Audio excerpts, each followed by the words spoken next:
What's going on, y'all? We are back for another episode of the ReThink podcast. Yes. My name is Cameron Friend. My name is Ferris Watkins. And we are about to have an amazing episode. So the first season has been going great. Yeah. We had a lot of great guests, a lot of great conversation, but you know what? I might be the most excited for this talk.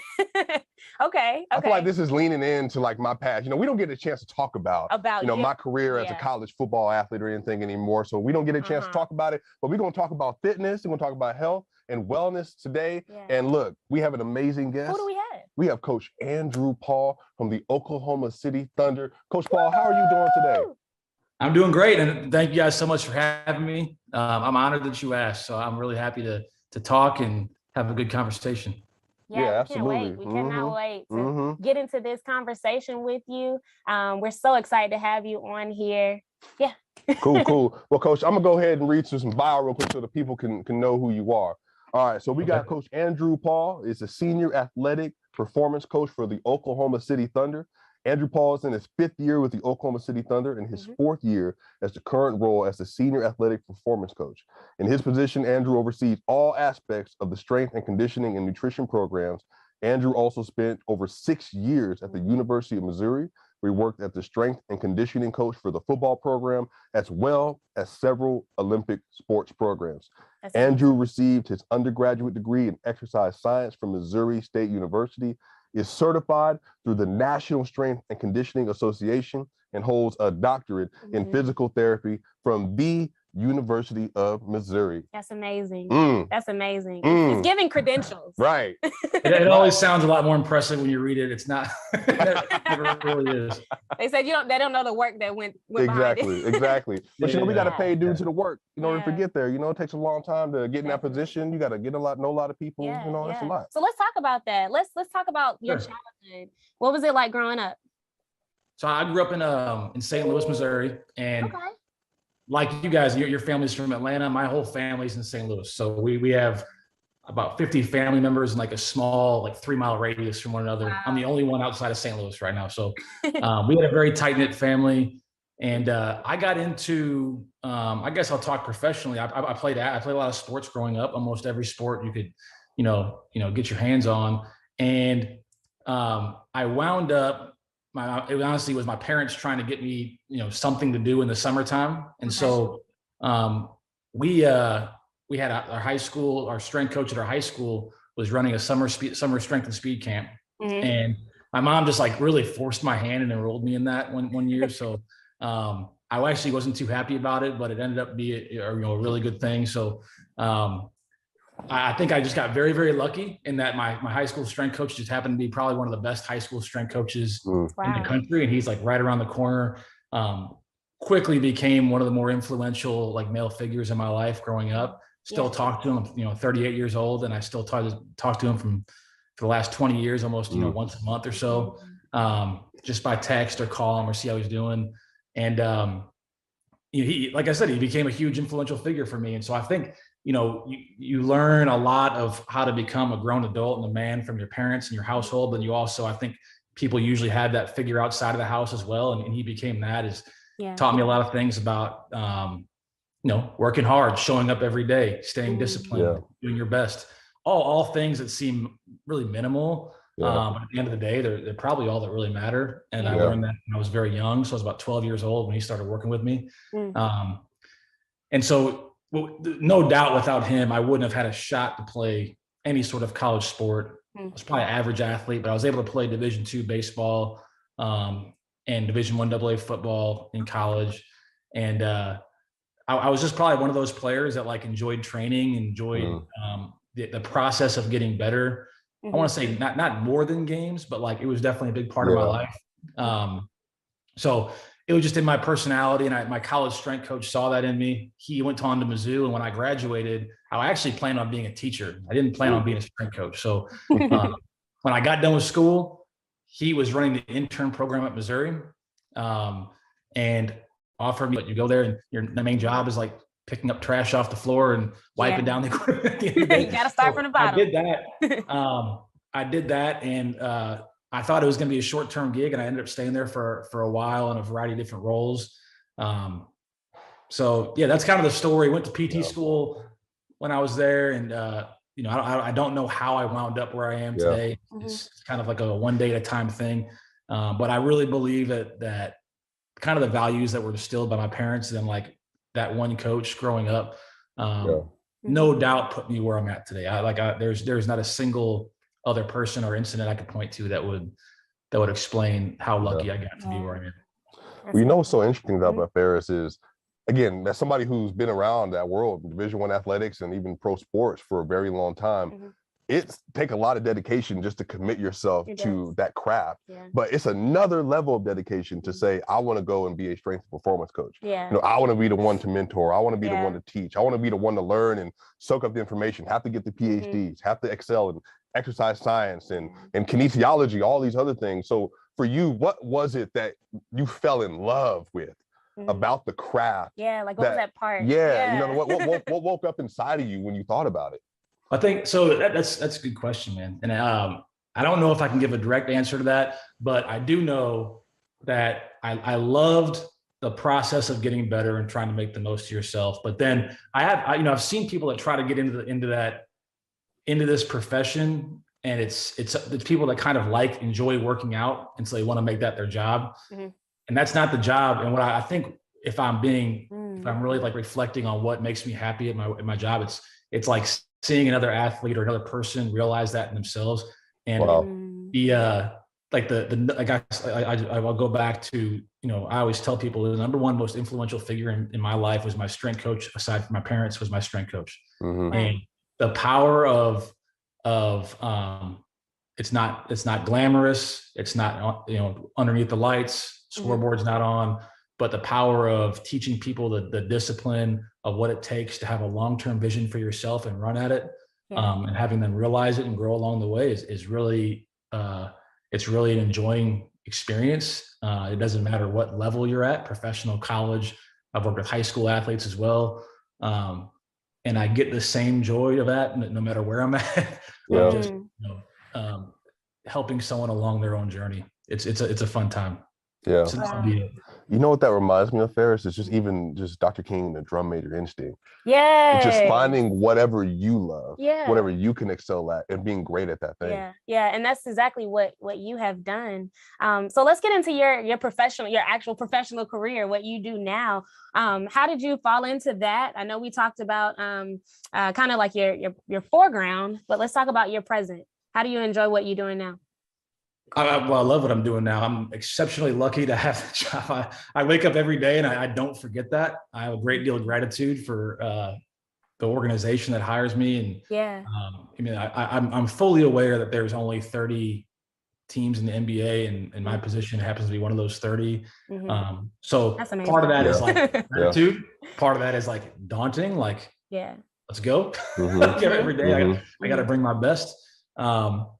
I don't know how I wound up here, but I do know I really enjoy working with our players, and it's a different job than college because they're at a different point in their life. College strength and conditioning is you're kind of the cultural leader in some respects to the teams you work with as a strength coach. And in this setting, you're kind of there for your expertise, and you're just kind of guiding these players in they're grown adults. A lot of cases, they have a lot more stresses than I have. So empathizing with them and just helping them make their life a little easier and guiding them along. And, that it's a different job, but it's really enjoying, it's really rewarding. Small things, watching a rookie get his next contract, that is generational wealth. Which just happened for the Oklahoma City Thunder. Just happened. And like I always so that player earned it. But just being a small part of that and watching how that has the power to change his life, and then now he is using that to change the lives of so many people in his hometown, and keeping that big picture in mind is huge because the job is a grind, and it is a lot of travel, and it is a lot of this, like, different cities, 4 cities a week and things like that. And we had a game last night. We were at the arena I was at the arena till about 10:30, got up, and I was back at work at 8 o'clock this morning. So it's one of those things, but to remind like the power that that this is a business, the power, I'm just one small piece of the power of how this business can change people's lives is pretty interesting. And to watch players change the lives of their entire family is pretty rewarding. Yeah. It made me think about, you mentioned how, some of these athletes, they come in and, their job is to, do this, right? But then you also have to think about all of the other things that are going on in their home lives. And so when they come to you and they're like, listen, I'm not even in the mental space to do this. How do you help them do that? Yeah. So a couple of things is that I view our job a lot of times is to make their life easier. So even if it's as simple as making sure that their schedule is lined up, and when they come in the weight room, that their workout is ready to go, their weights are on the bar, all they got to do is walk in and do that part of their job, that makes their life easier. So second thing is like, you have to empathize with these players and what they go through on a daily basis. They play, there's no one that's more naked than a professional athlete because they're on the floor under the lights. The second they're done, they're on Instagram. They're either getting hate messages or love messages or a combination of the two.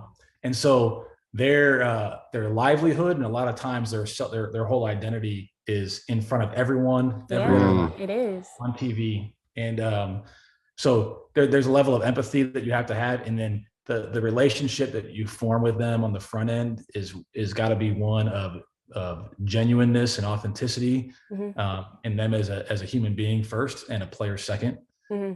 So that's important. That's very important. The area of our organization I work for is called the Human and Player Performance Department. And the reason why it's labeled that way is because we work with humans first and players second. So understanding what makes them tick, what's their families like, and then when they come into work every day, making things easy for them, and just having basic conversation. They don't need to rehash the game, just like what their kids are doing that day. Just make them feel like people, I think really helps the situation for them. What's fascinating is last week when we had a chance to do a Zoom, coach, I stated that like a strength coach, for me, I've always thought of like a barber, because when you go to the barber, you get your hair done. I mean, I don't go to the barber. Well, I mean, but you get your hair done, salon, something like that, right? This person spends 5-6 hours with you doing the hair, but then the barber, I mean, it might be like 45 minutes or so, but literally like you're right next to each other and you're talking through all this stuff. And the thing about strength coach that people don't realize is that when you spend so much time with your strength coach on the road, away games, when you're at home, but again, when you come into the facility, you're in the training room, you're having conversation with your strength coach still, you're having conversation with them on the sideline, you're warming up with them after the game, you're in the weight room, you're doing rehab with them, so you're always there. And so we spend so much time with you all, and that's why that natural relationship between players and strength coach is so important. And that's why your role is so important, because again, it's not just dealing with the athlete's bodies, but also even mentally, and establishing that relationship, establishing that friendship, and having that authenticity between them. And so I think a really important thing that you can touch on, even for people that are looking to get into the industry, that are trying to figure out, hey, this is a passion I want to pursue, you have to be keyed in on people. You have to care about people. You do. That's a great point. I think, for one, I mentioned this last time, was our last conversation was, our coach has figured out if he really wants to know the mood of the team, you go in the weight room and you ask the strength coach, like, how are the guys doing today? Because they will air it all out, and all good, all bad in the weight room while they're working out and within each other and everything. So, and we want that. We want them to feel like they're in an environment where they can speak freely. Nothing they say is going to be used, against them, and so on and so forth. So there is a lot of conversations that go on. I think a big part of what makes humans are complex. And they need you to be different. They need you to be what they need you to be at that moment sometimes. And some of them need a friend, and some of them need a parent, and some of them need a true someone just to soothe their anxiety about an injury. A little bit of a counselor. And so understanding, what they need at that moment, what they're going to need in the big picture in the long term, and then what they need in that moment is really important. We had a younger player that was struggling. This just happened today. He was struggling with a situation in which he was kind of unhappy with his own, personal chef at his house. Yeah. And he didn't know how to handle that conversation. Wow. And he's a young person. And his first reaction, they don't, I don't know if social media does it or what it is, but they don't know how to handle those conflicts face to face. So just talking him through like how to start the conversation, how to lead it, and then it was like a very basic conversation that has nothing to do with weightlifting. And I don't know if he took the advice, but he seemed appreciative. But it's one of those conversations that has absolutely nothing to do with weightlifting, but it's obviously something that's going to wear on this kid's conscious as he's trying to figure out what to do about it. So you're right. Those are the things that happen in the weight room that largely go unthought of or unseen. But it's what makes the job, again, rewarding, and you have relationships with these guys that are totally unrelated to lifting weights and playing basketball. That's so important, because it lets you know that your job is more than just what it is. Like you are really encompassing and taking care of these players more than just on a physical level, and that's so important. What would you say is like the hardest part of your job? Like, what is the hardest part of your career? That's a good question. I don't think of things as hard. And that's a good perspective. Yeah, seriously. Like I look at it's like I had this conversation. This is another conversation with a player. He had a little bit of a setback, and it wasn't a bad one.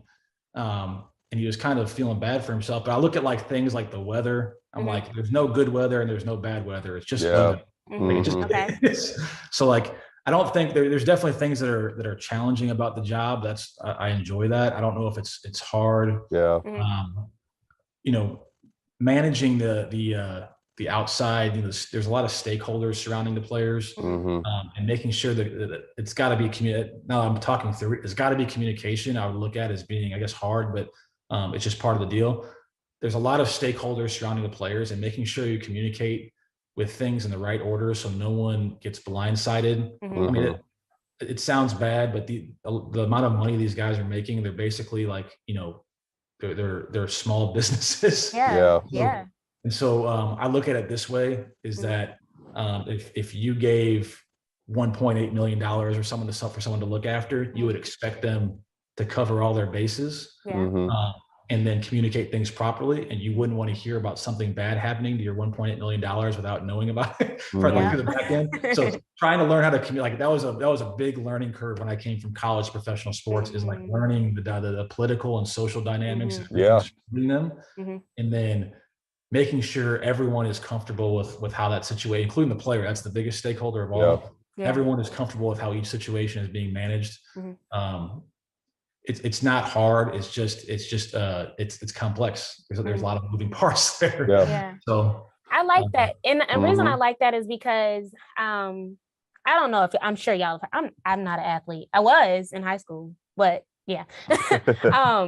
when you talk about just the mental aspect of it. You said, there's a lot of things that go on behind the scenes. There are a lot of things that you have to do that we as onlookers never have to see, right? But we're benefiting from it.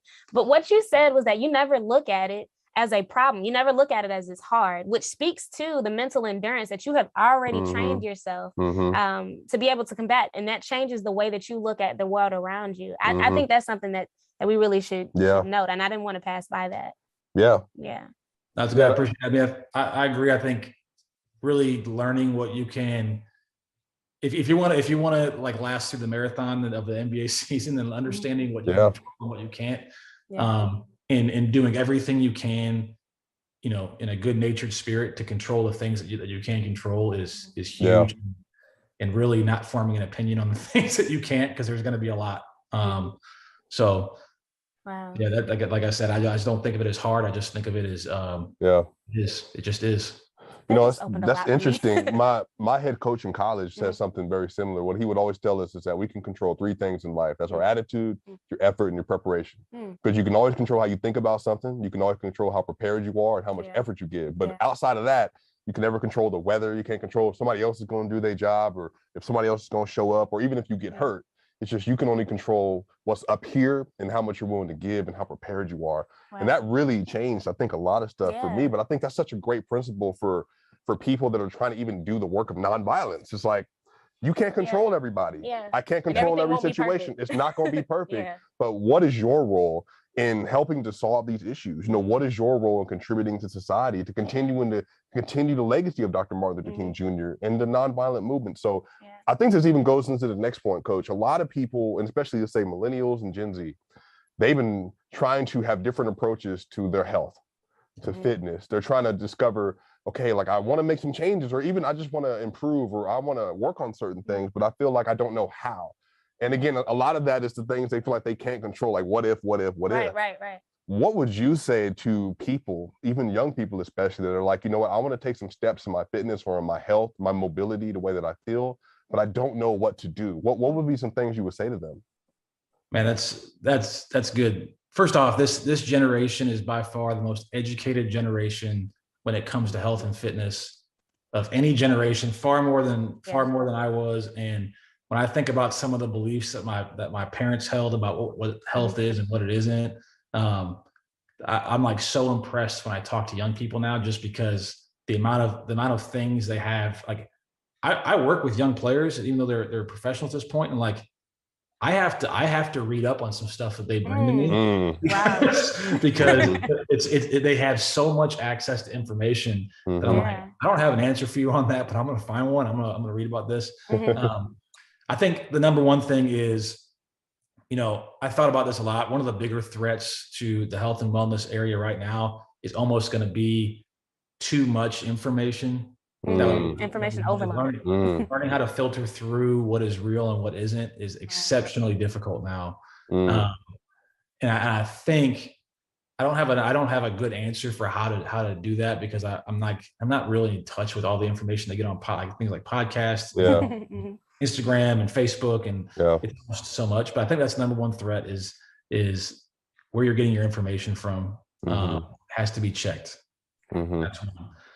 The second thing is that we are going through a little bit, and I think this should be embraced a little bit from a health standpoint, of like a food revolution, in my opinion. When I grew up, when I was a kid, that has been exceptionally good for the health industry, in my opinion.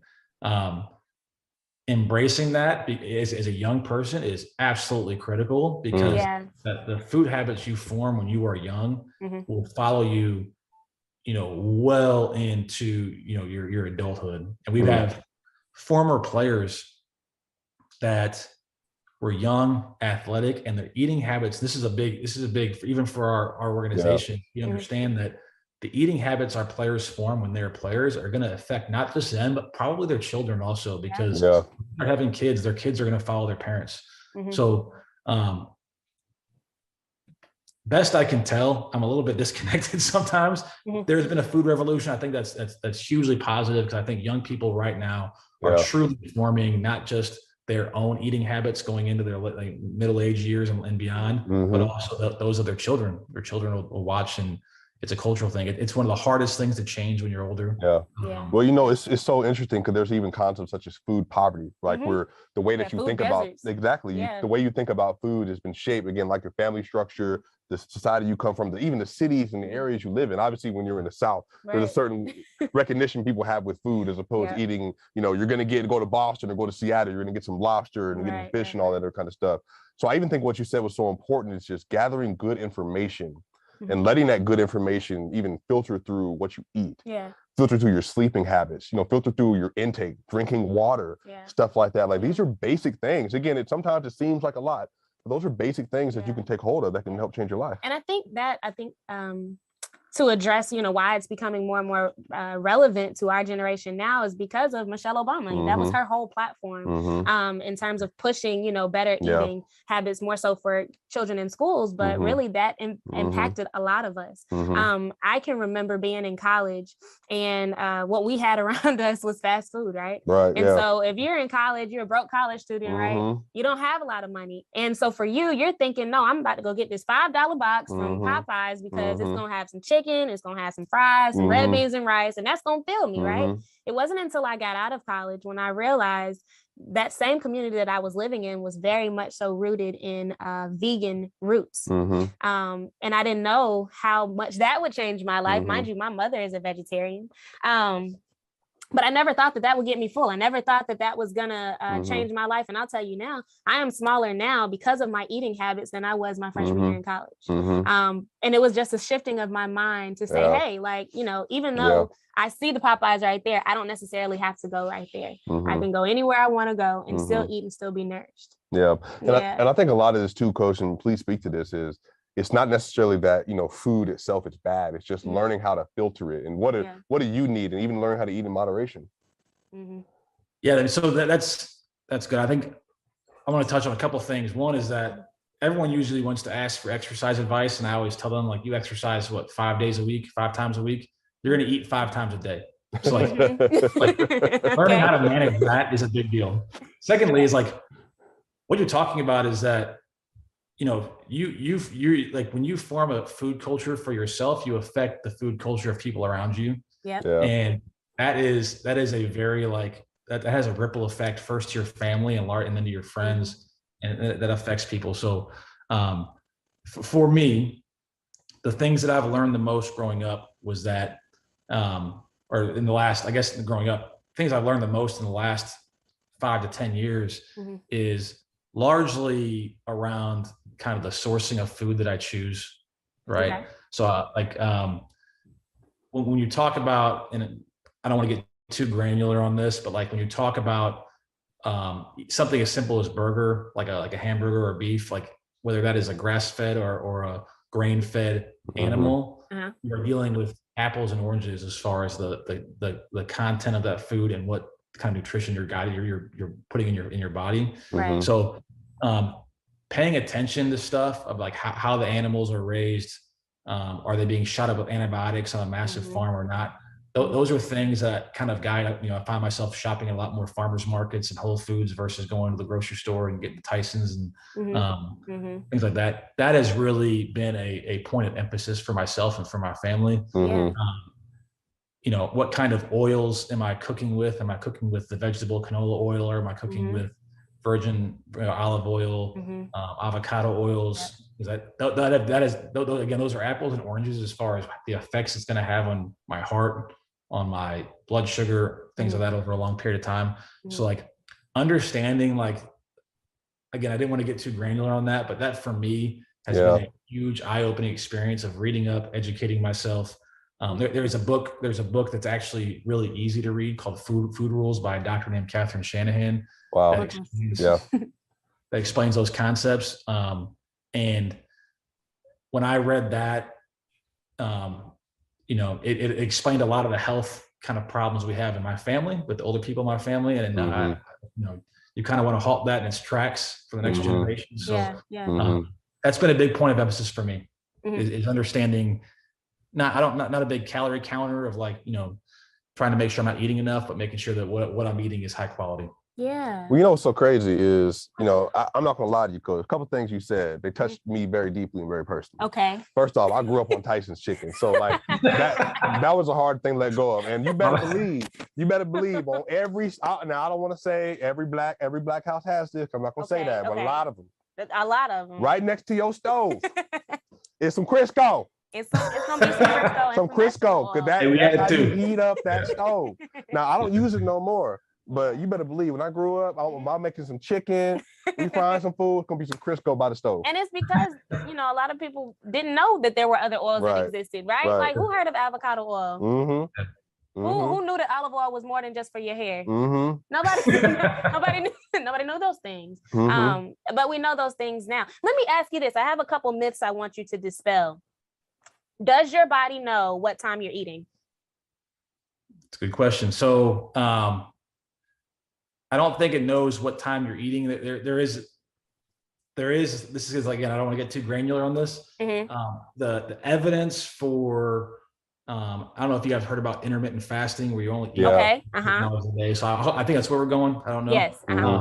So the evidence that is helpful is very, very high right now, and it keeps coming back. So the numbers for that are that it appears now that you want to get a couple times a week at least a 16-hour window where you're not eating. Wow. Okay. And at 16 seems to be in the research the magic number. Some people go as far as 24 hours for 1 day a week. Okay. But the research that is effective is coming from a lot of different places, and you know, all the way down to when you don't have food for that long, your internal organs start to shed dead cells and kind of regenerate themselves that way. You naturally regulate your blood sugar throughout the day, which is a huge cause of diabetes, and restricting food for long periods of time kind of is like control alt delete for that process in your body. So like, I don't know that when that time is of the day doesn't seem to matter as much. Okay. From what we read, but removing food for the magic number is 16, 3 times a week, 4 times a week, not every day, seems to have a lot of health benefits. I've learned to do it 3 times a week, where I'll eat an early dinner one day, and then I'll just kind of like eat a later breakfast the next day, and it kind of comes to 16 hours. So I'm not like, that's very helpful. And that's easy. That's easy to do. Coach, how important is sleep to overall health and just really brain function as well? And, you know, Coach, again, I know, you know, you're still getting to know us a little bit, but, you know, he feels like he's about to get real detailed about stuff. Like, parents, we readers, we like information. So go ahead, spoil us, go ahead. So yeah, I mean, so the big ones are like, we always hit our nutrition and sleep, right?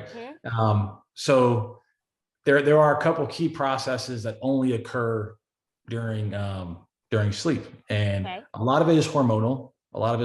So you produce a lot of your kind of rebuilding hormones, growth hormone being the primary one while you're asleep, and specifically during deep sleep cycles, which will take place, you know, over the course of about an 8-hour sleep day or sleep cycle. You'll have like 4 deep sleep cycles. So those seem to be the key times in sleep where those changes happen.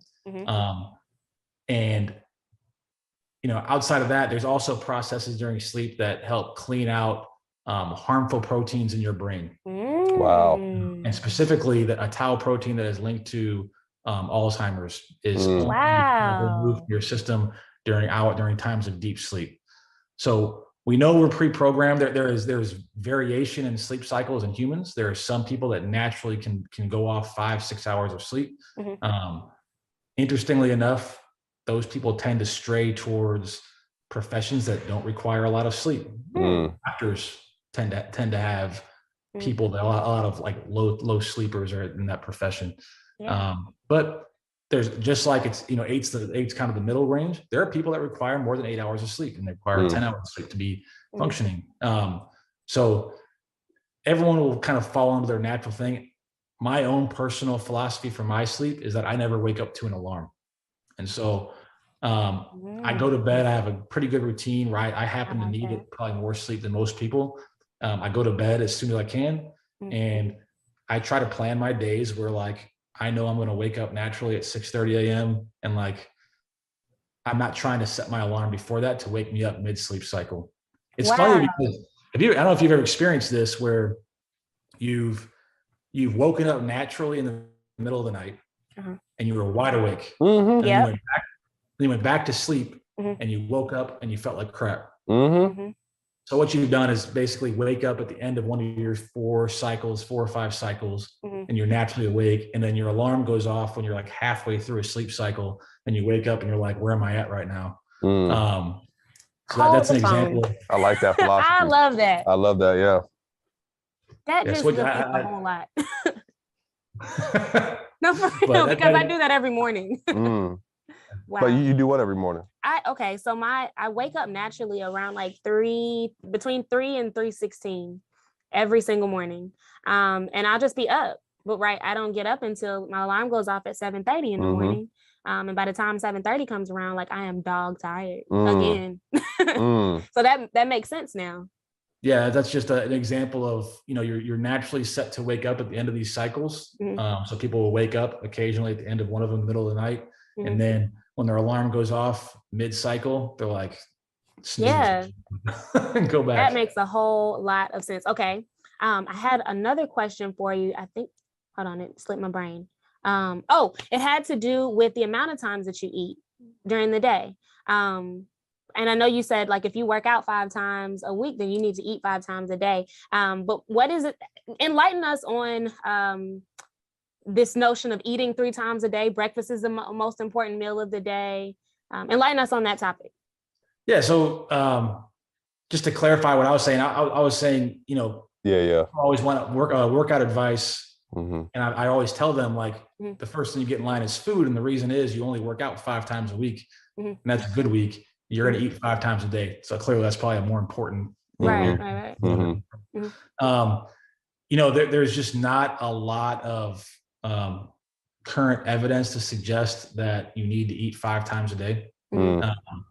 There is some thought processes around that. In the nutrition world, there's very people study this for a living, and it's not me. And amongst the group that studies it for a living, that is their job, there is very little consensus outside of calories do matter. Okay. The intermittent fasting concept is there's a lot of science to back that up. And there's a lot of science to back up the sourcing concept.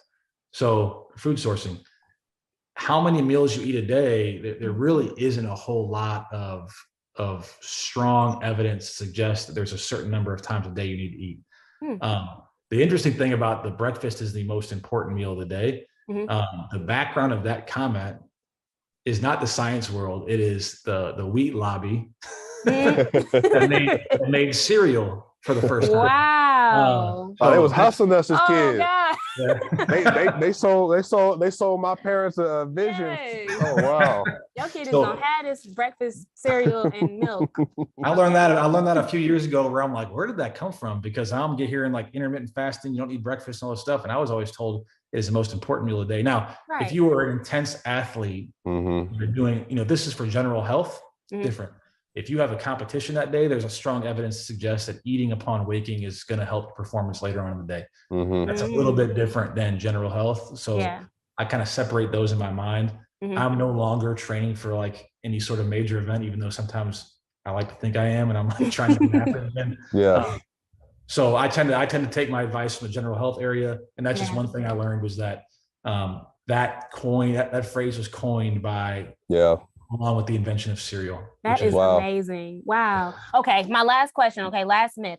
Well, it's not really a myth. About eating to your blood type. Can you enlighten us on that? I don't know much about that. Okay. That's actually something that an athlete has brought to me recently, and I am looking into. I don't feel educated enough to say anything on it. I just haven't seen anything of like a credible source on that yet.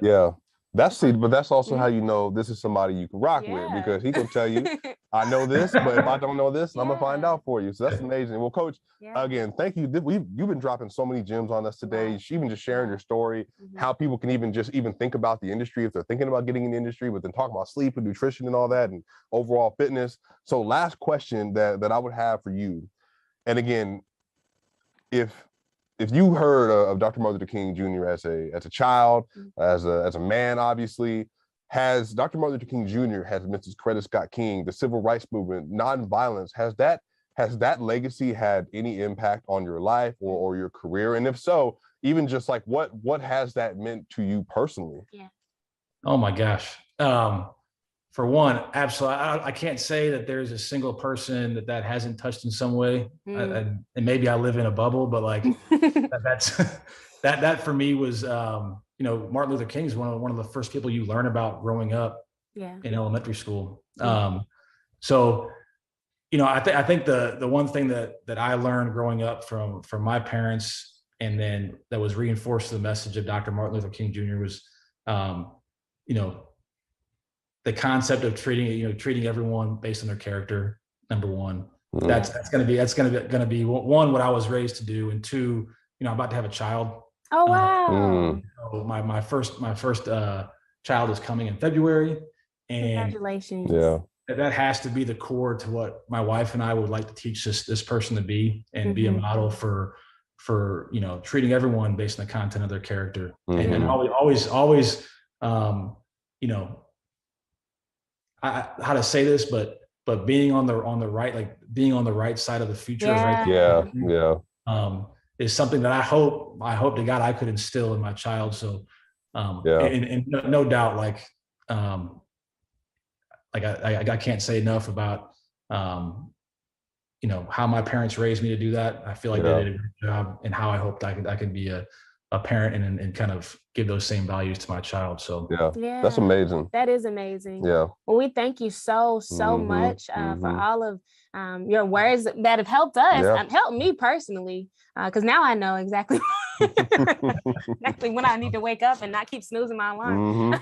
But thank you so much for everything that you have given us today. I pray that our words have encouraged you as well, and seeing how, because the fact that you work for an organization where human comes before player is it is literally the exact thing that my Uncle Amel was talking about. You have to look at people as humans first before you look at them in any other aspect, be it their profession, be it their look, the color of their skin, right? Like you said, the content of their character matters more than the color of their skin. And you practice that definitely every single day. I'm sure you walk in to your job every day with different players and different backgrounds, different countries, different languages, all that. The way that you have to kind of have a blank canvas and say, no, I'm going to treat you just like a human first. No matter what's going on outside of this gym, whatever is going outside of this arena, we're focused on what we need to do today. And so that takes a lot of courage. I commend you for that. Yeah. So thank you again, Coach. This has been amazing. It's been an amazing discussion, and I can't wait to let other people listen to this, because they're definitely going to be blessed by it. Well, thank you guys. And it was really cool for me to hear about kind of the legacy of your family living on right now. That's all living in Atlanta. You're carrying the message on through podcasts. That's amazing, man. We tried. This was Cameron's brainchild. This has been great. We have a great team that's putting all this stuff together. Ferris has been great. Our team that's putting all together. I mean, this has been amazing. So, Coach, really just heartfelt. This means a lot that you said yes to this, and obviously just coming from a background, we're what you're doing now. I really appreciate the work that you're doing, because to this day, my life is still being shaped by strength and conditioning coaches that have laid the foundation for me, even outside of being an athlete. So, your job is of the utmost importance. So again, thank you for all that. Yeah. Thank you so much. I appreciate it. I'm honored you asked me to be on this. So thank you. Absolutely. Well, y'all, hey, look, that's the next episode of the ReThink podcast, man. This has been amazing conversation. Be on the lookout. We'll be coming back up soon. Peace.